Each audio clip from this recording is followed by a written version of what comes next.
Umaga sa atin lahat. Yan, bago ang lahat mga kabay, magkape muna ako. Oh, wala na palang laman. Ay mga kabay, ito yung gagawin natin sa araw na to. Ito. Mag-ano tayo ng ano mga kabay? Mag-ICU tayo. Ng Red Congo. Yan sa Red Congo mga kabay. Kasi ito mga kabay, nagkasakit kasi. Ayan no.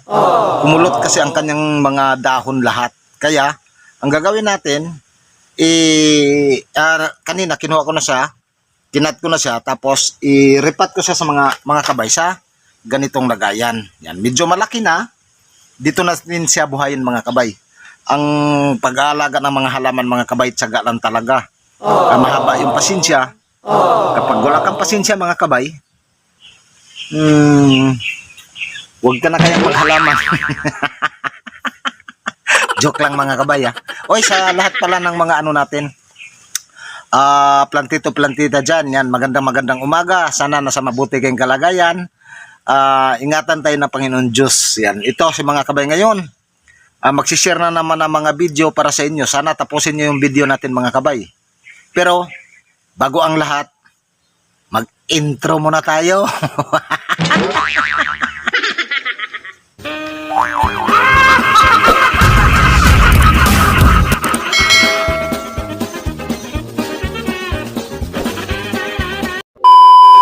Okay, nandito na tayo ulit. Tawanan na naman tayo mga kabay. Okay. O, ito na siya. Dito mga kabay, nag-prepare na rin ako ng mga bato. Wala akong babatuhin mga kabay. Ilagay ko lang siya sa paso natin.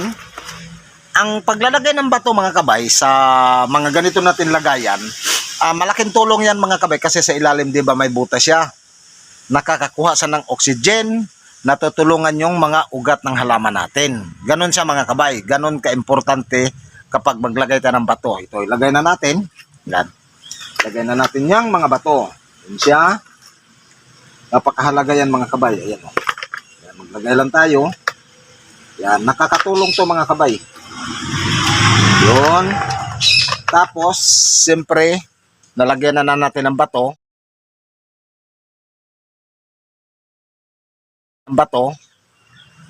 Hindi naman ano mga kabay. Kailangan din lagyan natin ng lupa. Yung soil na compost natin. Yung produkto ni mga kabay na compost para gumanda yung mga halaman natin, di ba? Kasi kapag puro bato mga kabay, hindi naman to bonsai na nabubuhay sa bato. Philodendron to. Pag philodendron, mga imported na mga halaman. Pero mahal din siya mga kabay. Yan. Lalo kung mapalago natin to. Okay? Tapos abangan nyo yung propagation natin ng Prince of Orange. Okay, ayos ko lang yung camera para mag-enjoy tayo. 5 minutes later. Maglalagay na tayo ng swill. Ito pala yung gamit natin na swill mga kabay. Compost. May halo pa rin siya ng ipanampalay na sinunog. Tapos mga pinabulok natin na dahon. Para maganda yung ano natin mga kabay. Kombinasyon sa mga swill natin. Yan siya. Maglagay na tayo. Yan, nalagyan na natin mga kabay. Yan siya. Ilagay na natin yung ating project na philodendron na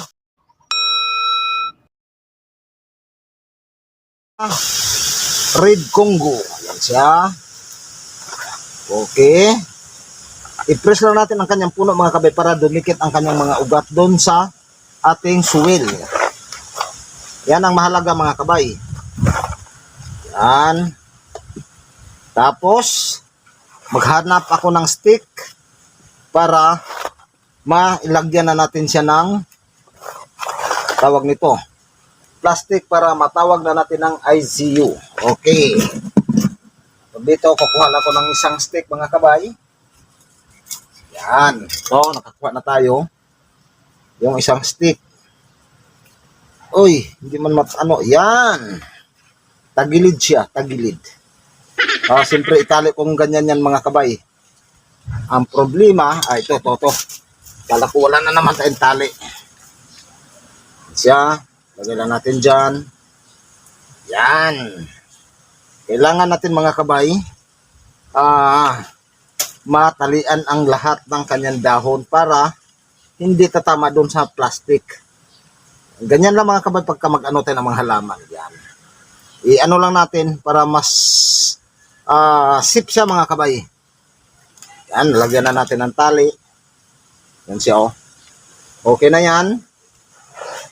Yung pilo natin.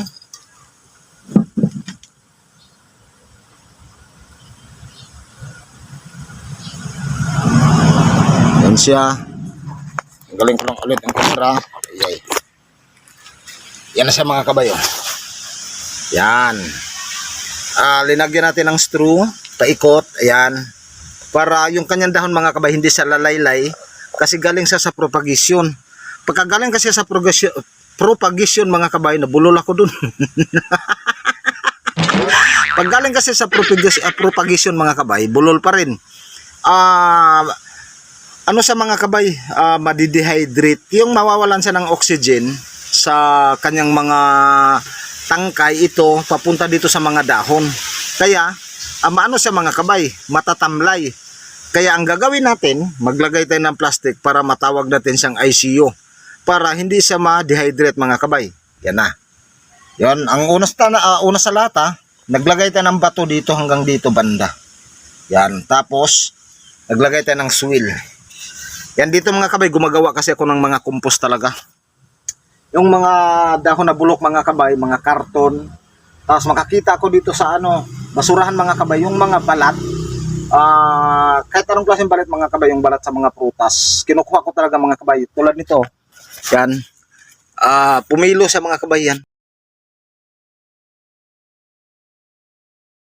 Yan, linagyan natin yan, mga balat ng pumilo kasi malaking tulong yan.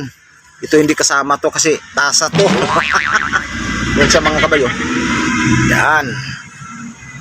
Balik tayo dito sa natin.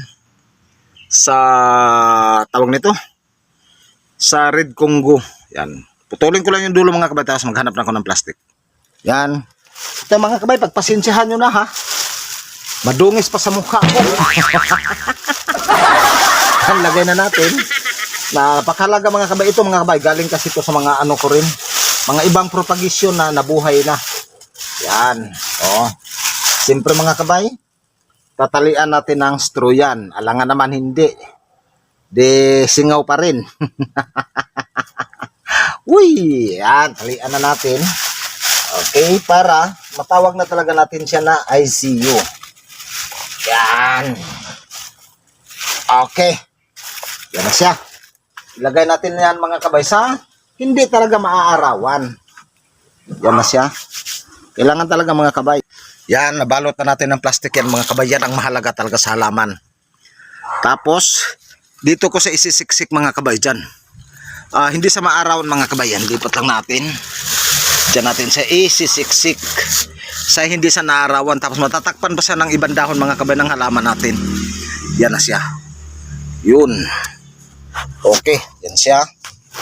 Yan. Dito mga kabay, ang dami natin in-ICU din. Ayan ang dami natin in-ICU dyan.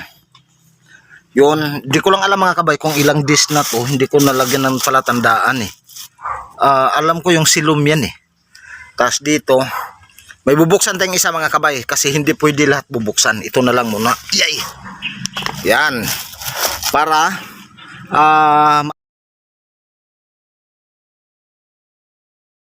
maano nyo talaga mga kabay na napakahalaga pala talaga pagka nag-ICU tayo. Yan, bubuksan natin. Gamitan natin ang paa kasi hawak ko yung cellphone. No. Yan siya. Tanggalin na natin. Ito siya. Ang pag-ICU mga kabay, ganun siya. Sobrang dami niyang moist. Yan. Kasi, yan ang nagpapabuhay sa kanya mga kabay. Yan. Talagang nagmo-moist siya. Nagmo-moist. Yun, ayan pa. Tapos balik tayo dito. Tanggalin natin. Ayan mga kabay. Buhay na buhay yan mga kabay. Ang anak niya, ito naman mga kabay, dragon tails na giant. Ang dami niyang anak mga kabay. Apat agad. Yan o. Paano ko ba to? Maghanap lang ko ba to mga kabay? Kasi kailangan nakatagilid. Oh. Uy, huwag ka matumba muna. Mga kabay, isa. Yan o, dalawa. Tatlo. Pang-apat to mga kabay, yung nasa taas. Yan. Yan ang pag-ICU mga kabay. Ng halaman. O grabe mga kabay, buhay na buhay siya. Yan, dragon tails na giant. Ang ating bagong napabuhay na naman. Okay. Dali lang.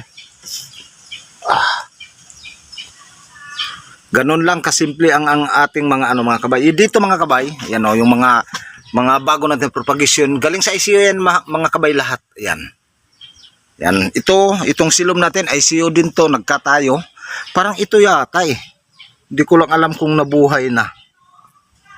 Yung ano na yan. Ito mga kabay, gusto ko to i-check kasi ano na siya mga kabay. 3 linggo na sa akin. Ang ginawa ko naman dito mga kabay, naglagay lang ako ng lupa dyan sa gilid kasi hindi magkasya yung plastic dito.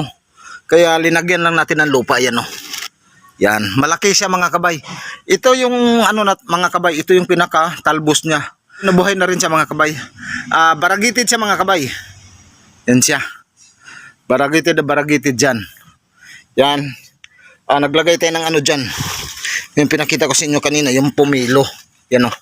Sobrang healthy niya ngayon. Yan. Lipat ko siya dyan. Kasi i-check nga natin yung ano mga kabay. Yung kanyang magiging mother plant. Yan. Kasi gusto ko mga kabay. Kaya nagpropagates ako. Nagpropagates ako mga kabay. Nag-isa lang kasi sa akin to. Ito 3 linggo na siya mahigit. Check natin kung may mga shoot na siya. Okay. Back lang natin yung camera. Yan. Tanggalin lang natin itong ano mga kabay. Kanyang lupa. Yan. Tanggalin lang natin. Yan. Yan. Kung nagkaroon na siya ng shoot. Yun. Okay. Yeah. Basang-basa pa siya. Basang-basa pa mga kabay. Dumi na ng ano ko. Kamay. Ayan o. Check natin mga kabay kung may shoot siya. Hanap lang ko ng maliit na stick. Naku po. Ang daming kulang ko dito. Yan mga kailangan ko. Hahanapin ko muna. Yan. Hahanap ako ito lang. Anuhin lang natin mga kabay. Pasingawin ko kanyang ano po, pinakapuno. Yan. Ito naman mga kabay, yung ginamit ko ditong soil mga kabay. Compost lang. Wala siyang ibang halo. Tapos nagmix ako ulit ng puro lupa. Yan. Yan siya kung may shoot. Check natin. Yan na siya. Okay, copy natin yung kanyang balde. Okay, parang may nakikita akong magandang balita mga kabay. So sa mga kabay, mayroon talaga siyang shoot. Ayan o, kung nakikita niyo yung sa ilalim. Yan o. Yun. Ayan o, ayan mga kabay o. Ayan siya. Ano ba tong stick na to? Turo ko na ng stick mga kabay. Ayan o. Yun, isa. Tapos dalawa. Yan, dalawa. Check natin yung likod. Ikutin natin. Yun, 3 mga kabay. Mas malaki yung nandito. Ayan o. Yan. Yan. Mas malaki. Hindi na makita. Ano ko lang, tagilid. Yan sa mga kabay o. Yun. Ganyan ang napakahalaga mga kabay pagka nag-ICU tayo. Yan, ito yung kanyang talbos. Yan, sobrang healthy na. Tapos ito yung panibago nating mother plant na naka-ICU. Yan, may shoot na siya. Pagka ito lumaki mga kabay, makakuha tayo 3 kaagad na similya. O ganun lang ka-importante mga kabay. Napakahalaga talaga ang pag-ICU. Okay? Paano mga kabay? Hanggang dito na lang yan. Maraming salamat. Kita-kits sa sunod na mga video. Sana huwag niyong kalimutan na paki-likes, paki-share, saka paki-pindot yung notification bell para pag may mga bago tayong upload na video, parati kayo naka-update.